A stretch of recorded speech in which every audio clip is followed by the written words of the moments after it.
আসসালামু আলাইকুম। সম্মানিত দর্শক, আশা করি আপনারা সবাই অবশ্যই ভালো আছেন এবং সুস্থ আছেন এবং আপনাদের সবাইকে স্বাগত জানাচ্ছি আজকের এই বিশেষ আলোচনায়।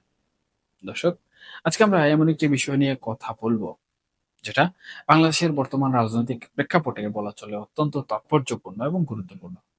দেখুন, সম্প্রতি ভারতের ১৬০ বছরের পুরনো এবং সুপরিচিত দৈনিক দ্য পায়োনিয়ারে বাংলাদেশের সাবেক প্রধানমন্ত্রী শেখ হাসিনার একটি অত্যন্ত বিস্ফোরক ও বিস্তারিত নিবন্ধন প্রকাশিত হয়েছে। গত 18ই আগস্ট প্রকাশিত এই লেখায় তিনি কেবল তার শাসনামলের কথাই কিন্তু তুলে ধরেননি, বরং বর্তমান সময়ের অনেক স্পর্শকাতর ইস্যু নিয়ে কথা বলেছেন। এই লেখাটি এমন এক সময়ে এলো যখন বাংলাদেশ তার ইতিহাসের বলা চলে অন্যতম অস্থির একটি রাজনৈতিক অধ্যায় পার করছে। আমরা যদি এই নিবন্ধনটির গভীরে তাকাই, তাহলে দেখব শেখ হাসিনা তার নিজস্ব দৃষ্টিকোণ থেকে বেশ কিছু গুরুত্বপূর্ণ দাবি এবং অভিযোগ উত্থাপন করেছেন। প্রথমে আমরা সেই লেখাগুলো একটু গুরুত্ব সহকারে শুনি বা পড়ি, তারপর আমরা এর বিশ্লেষণে যাব। লেখা শুরুতেই তিনি একটি পরিষ্কার বার্তা দিয়েছেন। তার মতে, বাংলাদেশকে আবার সঠিক পথে ফিরিয়ে আনতে হলে গণতন্ত্র, সাংবিধানিক ধারাবাহিকতা এবং ধর্মীয় যে সম্প্রীতি, সে সম্প্রীতির বিকল্প নেই। তিনি বাংলাদেশকে একটি শান্তিকামী ও উদার রাষ্ট্র হিসেবে কিন্তু উল্লেখ করে গভীর উদ্বেগ প্রকাশ করেছেন এবং তার আশঙ্কা দেশটি আজ চরম ধ্বংসের দ্বার প্রান্তে এসে দাঁড়িয়েছে। তার দাবি অনুযায়ী গত 15 বছরে তার দলের শাসন আমলে বাংলাদেশ শূন্য থেকে বিশ্বের 35তম বৃহত্তম অর্থনীতিতে পরিণত হয়েছিল। কিন্তু তিনি মনে করেন ডক্টর মোহাম্মদ ইউনূসের নেতৃত্বাধীন সাবেক অন্তর্বর্তীকালীন যে সরকার ছিল, সেই সরকারের স্বল্প সময়ের মধ্যেই সেই অর্জনগুলো অনেকাংশেই তলানিতে গিয়ে ঠেকেছে। তিনি ওই সাবেক অন্তর্বর্তীকালীন সরকারের বিরুদ্ধে একটি সুপরিকল্পিত অভ্যুত্থান এবং জঙ্গিবাদ পুনর্বাসনের মতো গুরুতর অভিযোগও কিন্তু সেখানে উল্লেখ করেছেন। দর্শক, এই নিবন্ধনটিতে শেখ হাসিনা অত্যন্ত আবেগঘন ভাষায় তার অতীত এবং বাংলাদেশের ইতিহাসের কিছু কালো অধ্যায়ের স্মৃতিচারণা করেছেন, যা আমরা সবাই জানি। তিনি বঙ্গবন্ধু শেখ মুজিবুর রহমান, জাতীয় চার নেতা এবং মুক্তিযুদ্ধের 30 লাখ শহীদের প্রতি গভীর শ্রদ্ধাও জানিয়েছেন। এর পাশাপাশি 1975 সালের 15ই আগস্টের সেই বিভীষিকাময় রাতের কথা স্মরণ করেছেন। এর পাশাপাশি তিনি জানিয়েছেন কিভাবে সেই রাতে পরিবারের 18 জন সদস্যকে তিনি হারিয়েছেন এবং কেবল তিনি ও তার বোন বিদেশে থাকার কারণে সেই দিন প্রাণে বেঁচে গিয়েছিলেন। এরপরের দীর্ঘ নির্বাসিত জীবন এবং 1981 সালে দেশে ফেরার পরের সেই চরম প্রতিকূল পরিস্থিতির কথাও কিন্তু তিনি তুলে ধরেছেন। সেই সময় ঘাতকরা কিভাবে দায় মুক্তি নিয়ে ঘুরে বেড়াচ্ছিল এবং আপনজনদের হত্যার বিচার চাওয়ার কোনো অধিকার তার ছিল না, সেটিও কিন্তু তিনি সেখানে খুব স্পষ্টভাবে উল্লেখ করেছেন। সেই কঠিন সময়ে দলের হাল ধরে তিনি গণতন্ত্র পুনঃপ্রতিষ্ঠার সংগ্রাম শুরু করেছিলেন। সেই যাত্রার কথাও এই লেখায় কিন্তু স্থান পেয়েছে। সুপ্রিয় দর্শক, এরপর তিনি তার শাসন আমলের প্রথম দিকের কথা বলেছেন। দীর্ঘ 21 বছর, অর্থাৎ 1996 সালে সরকার গঠন করে তার দল কিভাবে দেশকে খাদ্যে স্বয়ংসম্পূর্ণ করেছিল, বিদ্যুৎ উৎপাদন বাড়িয়েছিল এবং সাক্ষরতার হার বৃদ্ধি করেছিল, সেই পরিসংখ্যানগুলো তিনি কিন্তু সেখানে তুলে দিয়েছেন। তবে 2001 থেকে 2006 সাল পর্যন্ত তৎকালীন বিএনপি ও জামায়াত জোট সরকারের সময়কালকে তিনি চরমপন্থার উত্থান পর্ব হিসাবে আখ্যা দিয়েছেন। তার অভিযোগ ছিল সেই সময়ে উগ্রবাদী সংগঠনগুলো সরকারের পৃষ্ঠপোষকতায় নাকি শক্তিশালী হয়ে উঠেছিল। এরপর 2008 সালে ক্ষমতায় ফিরে তিনি কিভাবে সন্ত্রাসবাদ দমনে কঠোর ব্যবস্থা নিয়েছিলেন এবং বিভিন্ন বিশেষায়িত সংস্থা গঠন করে উগ্রবাদ দমনে তার সরকার কাজ করেছিল, এই বিষয়গুলো কিন্তু তিনি ঢালাওভাবে উল্লেখ করেছেন। তবে লেখার সবচেয়ে উত্তপ্ত অংশটি হলো 2024 সালের জুলাই আগস্টের যে ঘটনা প্রবাহ, সেই ঘটনা প্রবাহ নিয়ে তার মূল্যায়ন। তিনি এই আন্দোলনকে কোনো সাধারণ বা স্বতঃস্ফূর্ত ছাত্র আন্দোলন বলে মানতে নারাজ। তার অভিযোগ, এই কোটা সংস্কার আন্দোলনকে পুঁজি করে ডক্টর ইউনূস, তারেক রহমান এবং জামায়াত মিলে একটি সুপরিকল্পিত ষড়যন্ত্রের মাধ্যমে নির্বাচিত সরকারকে উৎখান করার নকশা বাস্তবায়ন করেছে এবং তিনি এটিকে লাশ ফেলার রাজনীতি হিসাবে অভিহিত করেছেন। দর্শক, শেখ হাসিনা কিছু পরিসংখ্যান দিয়ে বলেছেন সে সময় কিভাবে আসলে থানা পুড়িয়ে দেওয়া হয়েছিল, পুলিশ সদস্যদের উপর হামলা করা হয়েছিল এবং কারাগার থেকে নিষিদ্ধ জঙ্গি সংগঠনের শীর্ষ সন্ত্রাসীদের বের করে আনা হয়েছিল।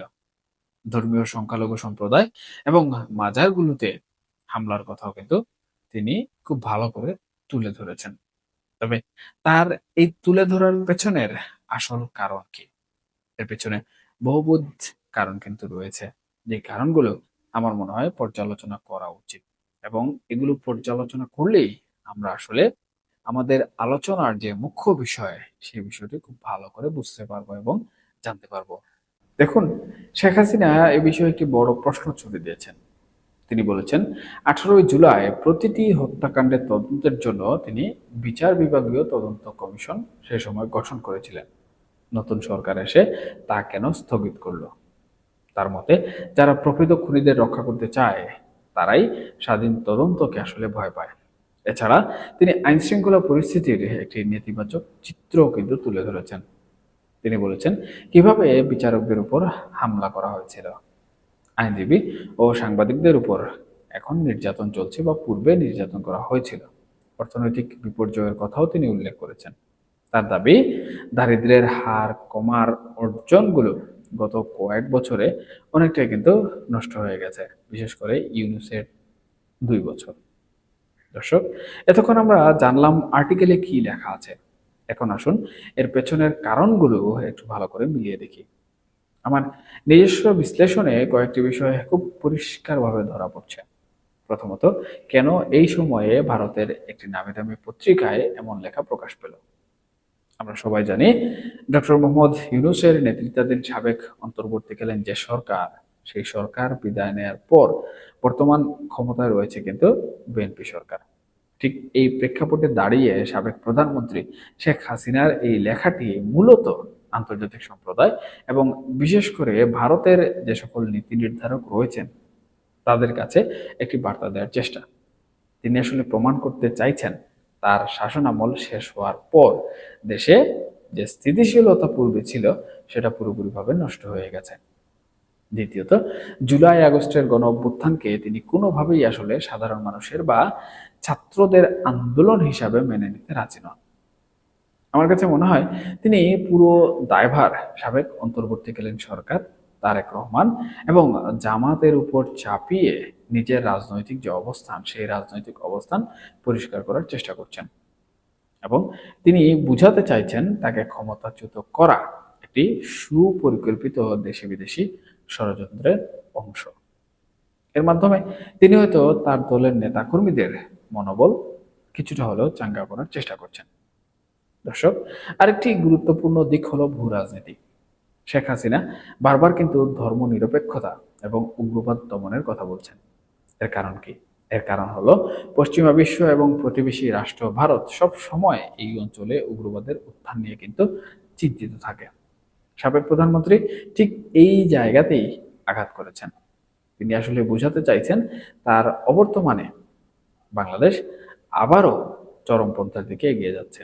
বর্তমান বিএনপি সরকার এবং সদ্য বিদায়ী অন্তর্বর্তীকালীন সরকারের সময়কালের নানা ঘটনাকে তিনি নিজের মতো করে সাজিয়ে এই বার্তাটি বিশ্ব দরবারে প্রতিষ্ঠিত করতে চাইছেন কিংবা প্রতিষ্ঠিত করার চেষ্টা চালাচ্ছেন। তবে আমার ব্যক্তিগত মত হলো শুধুমাত্র অতীত অর্জনের কথা বলে এবং অন্যদের ঘাড়ে দোষ চাপিয়ে বর্তমান রাজনৈতিক যে বাস্তবতা সেই বাস্তবতাকে অস্বীকার করা অনেক কঠিন। দেশের মানুষ জুলাই আগস্টে রাজপথে নেমেছিল যে কারণে, সেই সত্যকে পাশ কাটিয়ে শুধু ষড়যন্ত্রের তত্ত্ব দিয়ে রাজনৈতিক ফায়দা বা জনগণের মন জয় করা আসলে অনেক বেশি অসম্ভব। বাস্তবতার নিরিখে জনগণের বর্তমান অবস্থাকে বাছ বিচার করে তাদের পরিস্থিতি বিবেচনা করে রাজনৈতিক চাল দেয়া অনেক গুরুত্বপূর্ণ এই সময়। এতে জনগণের রায় নিজ দলের প্রতি আনা অনেক বেশি সহজ এবং গুরুত্বপূর্ণ কাজ হবে। সব মিলিয়ে এই আলোচনাটি নিছক কোনো স্মৃতিচারণ নয়, এটি একটি সুনির্দিষ্ট রাজনৈতিক কৌশল এর মাধ্যমে তিনি আন্তর্জাতিক মহলের সহানুভূতি আদায়ের পাশাপাশি দেশের ভেতরে তার দলের অস্তিত্ব টিকিয়ে রাখার একটি শক্ত বার্তা দিলেন। আগামী দিনে এই লেখার প্রভাব আমাদের রাজনীতিতে কতটুকু পড়ে সেটাই আসলে এখন দেখার বিষয়। এখনকার মতো এ পর্যন্তই। সবাই ভালো থাকবেন, সুস্থ থাকবেন, অবশ্যই অবশ্যই নিরাপদে থাকবেন। ধন্যবাদ সবাইকে। আল্লাহ হাফিজ।